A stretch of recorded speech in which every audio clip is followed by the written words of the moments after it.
Hello. Ẹ̀yin èèyàn mi, oríṣiríṣi la máa gbọ́ ní ààfin Ọ̀jájá. Ẹ ṣé o, etí ayọ̀ lẹ fi máa gbọ́ wa yé o. Ẹ ní fi etí náà gbọ́gbọ́kúgbọ́ o lórúkọ Jésù.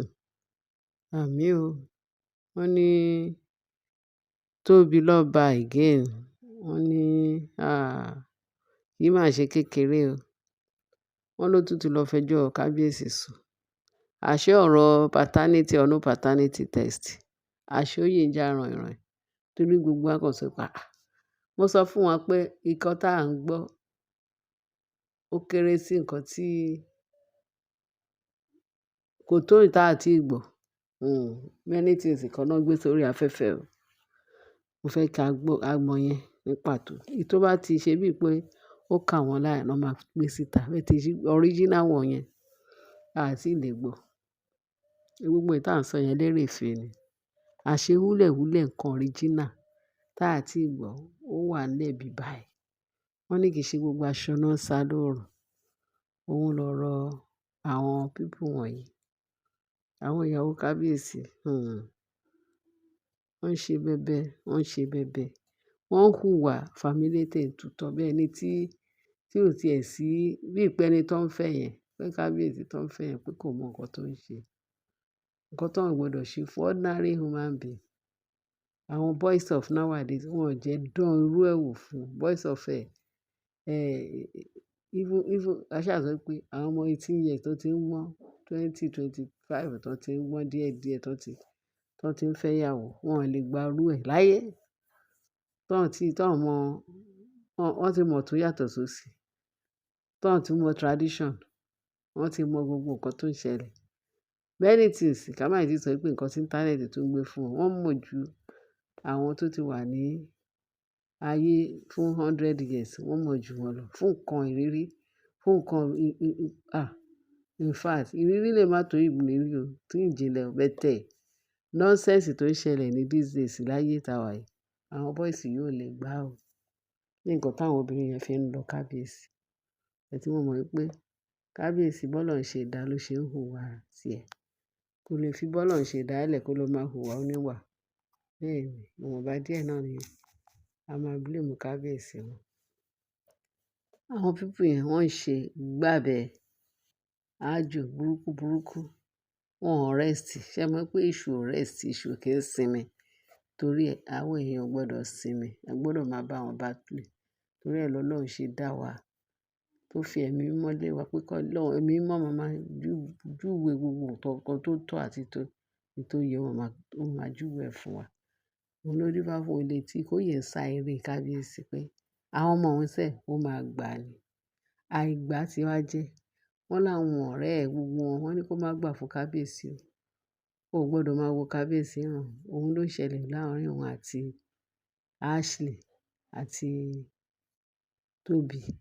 Torí mo gbọ́ pé wọ́n ní Ashley yẹn ó ti lọ sọ fún òun àti Toby pé wọ́n lọ sọ fún olórí Elizabeth. Ìyẹn kékeré ní ayaba pé kó wá join kákọ̀ sí wọn. Kó òun náà lọ wá ọmọ ó gbé fún kábíyèsí. Kó dúró ní ìdúró pé àmọ́ òun wojú Ọlọ́run pé kí ló ń wojú Ọlọ́run fún? Wọ́n náà lọ wá ọmọ kó gbé fún kábíyèsí. Ká tó rí ijọ́ mélòó kábíyèsí máa accept. Àwọn aṣèbàjẹ́ wọ́n wá ẹni tó máa fi ń kunra láti bá ti kábíyèsí jẹ́ ṣùgbọ́n tí wọn náà dé máa bàjẹ́. Wọ́n ní Elizabeth nílá, wọn ò fi kọ́ òun bẹ́ẹ̀. Ṣé ẹ mọ̀ pé èèyàn Ọlọ́run ni, ọmọ Ọlọ́run ni, àwọn ọmọ onígbàgbọ́, ìdílé onígbàgbọ́ náà ti bí. Ó ti mọ̀ tó yàtọ̀ sí irọ́. Ó lóun ò ṣe o. Èyí tí Ọlọ́run bá ti fún òun lòun máa gbà. Òun ò ṣe èyí tí counterfeit tóun àti Toby àti Ashley jọ ń ṣe káàkiri tó ń fi ra wọn ṣẹlẹ́yà. Wọ́n tún ní ṣe ni Toby tún lọ fẹ́ rẹ̀ ṣẹlẹ́yà lẹ́ẹ̀kan sí. Àwọn tó tiẹ̀ tí ì rí gbọ́ dáadáa, wọ́n tún wò àwọn tó ti láǹfààní láti gbọ́ íńtánẹ́ẹ̀tì. Níṣe ló tún lọ fi kó rẹ̀ lọ bá àwọn tó ti fẹ́nu ara ẹ̀ tún lọ. Ó túbọ̀ ń explode ara ẹ̀. Bẹ́ẹ̀ ni. Wọ́n ní bó ṣe lọ bá àwọn Oòduà, ó lọ sí Oòduà Shrine, àwọn secret court Oòduà. Àwọn secret court Oòduà. ní shrine wọn kó lọ bá wọn.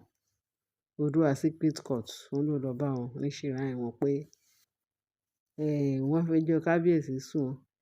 Àwọn méjèèjì tó ń bí fún kábíyèsí, bí ìbejì fún kábíyèsí, ó gbà tẹ́lẹ̀ bẹ́tà àti wá mọ̀ nǹkan tó tún ṣe gbà torí Queen Naomi ni ò jẹ́ kí ó gba ọmọ lọ́wọ́ òun. Ó ṣàfẹ́ kí gbogbo ogún kábíyèsí kó jẹ́ ti Tádéníkáwò nìkan. Ní therefore pé lòun ṣe pé gbàǹjarè pé kí ni ìtumọ̀ nǹkan tí kábíyèsí ò tún ṣe gba ọmọ lọ́wọ́ òun. Lẹ́yìn tó ti gbà tẹ́lẹ̀ tó ti ṣe ìkómọ tó ti ṣe gbogbo celebration pé nǹkan kan ló fà á pé kì í ṣe lásán ni kábíyèsí fi reject àwọn ọmọ òun fún òun. Báwọn Oòduà ṣe wá ní ó yá ránṣẹ́ pé kábíyèsí kẹ́yìn àti kábíyèsí wá sí ọ̀dọ̀ àwọn oníjọ́ báyìí ní ọ̀dọ̀ Oòduà secret court. Wọ́n ló tán ó dé ọ̀dọ̀ kábíyèsí ní kábíyèsí àwọn Oòduà láwọn fẹ́ rí eyín o, a fẹ́ ṣe gbà o. Ìyẹn ní for what? Kán rí mi bíi pé kí ni ìtumọ̀ yẹn? Òun ò lò. Wọ́n ní ó ní kẹ́ ẹ wá o torí òtítọ́ máa wọ́n ní kẹ́ ẹ wá pé kémi àti yín ká jọ yọjú ká jọ gbọ́dọ̀ débẹ̀. Wọ́n ní kábíyèsí ní kò sí problem ìgbà tóun ò dẹ̀ ṣe nǹkan ìbàjẹ́. Ó wá tẹ̀lé wọ́n ṣàjọ lọ síbẹ̀. Wọ́n débẹ̀ wọ́n kẹ́jọ́ wọn rò. Báwo ló ṣe jẹ́ báwo ló ṣe jẹ́.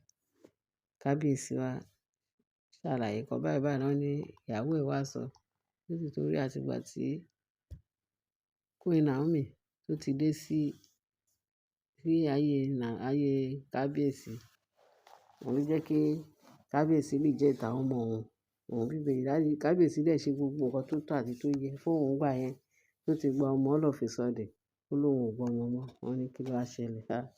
Kábíyèsí ní that is a good question and allegation tó dẹ̀ dá nìyẹn. Wọ́n ní kábíyèsí wá kẹ́jọ́ láti Genesis to Revelation tó kójọ tó sọ fún gbogbo.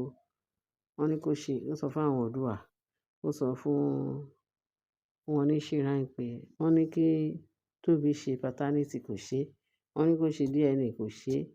Ọmọdọ́mọ tó lọ ń pariwo Queen Naomi pé Queen Naomi ló ń kọ́ òun. Báwo ni Queen Naomi fẹ́ kọ́ òun? Queen Naomi náà ṣe DNA.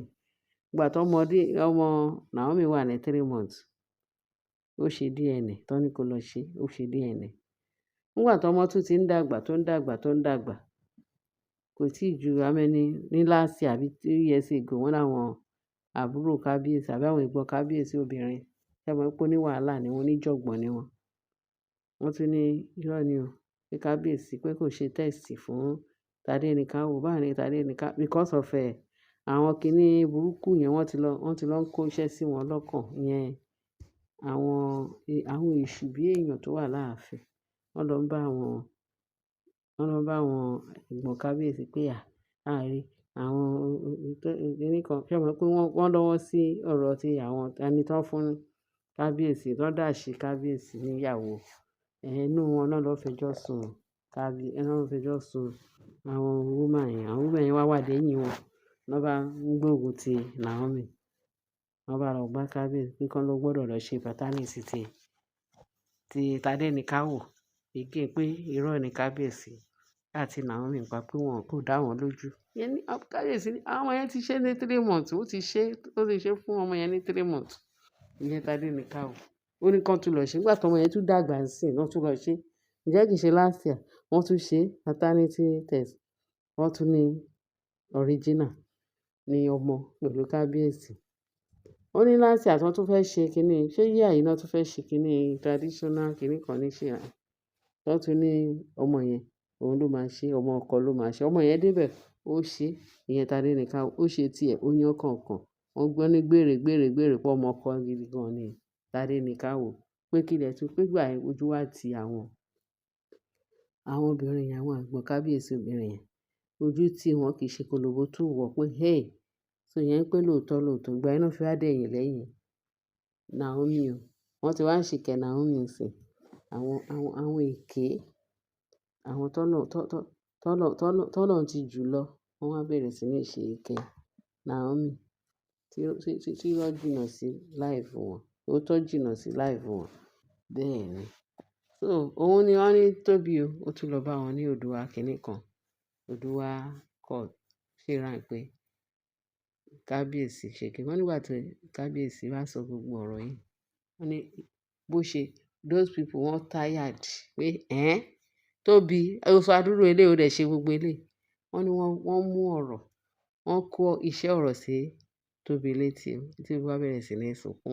Wọ́n sọ wìnrìnwìnrìn ìyáláyé ọ̀rọ̀ fún un. Wọ́n ní bó ṣe bẹ̀rẹ̀ sí ní sunkún ni. Wọ́n ní kó kó ṣí orí burúkú kúrò níwájú àwọn. Ìwọ jábàjábà yìí, ìwọ ìkà èèyàn yìí. Kí kábíyèsí lọ ṣe nǹkan tí ò ń ṣe tí ẹ̀ kó wá máa kí àwọn alálẹ̀ wá máa bá kábíyèsí jà. Kó kó rẹ̀ kúrò, kó pé wàhálà ẹ̀ lọ, kó lọ ká àwọn ọmọ fún ọlọ́mọ. Wọ́n ní ó tán, wọ́n ní nǹkan tí ìtìjú ló gbà bọ̀ láti ọ̀dọ̀ àwọn Oòduà. Ẹ ṣé ẹ̀yin èèyàn mi bẹ́ẹ̀ ṣe ń tẹ́tí sí wa, ẹ bá wa share, kẹ́ bá wa like, kẹ́ dẹ̀ bá wa subscribe. Ẹ ṣé kẹ́ bá fi tó kù sí comment section. Bye.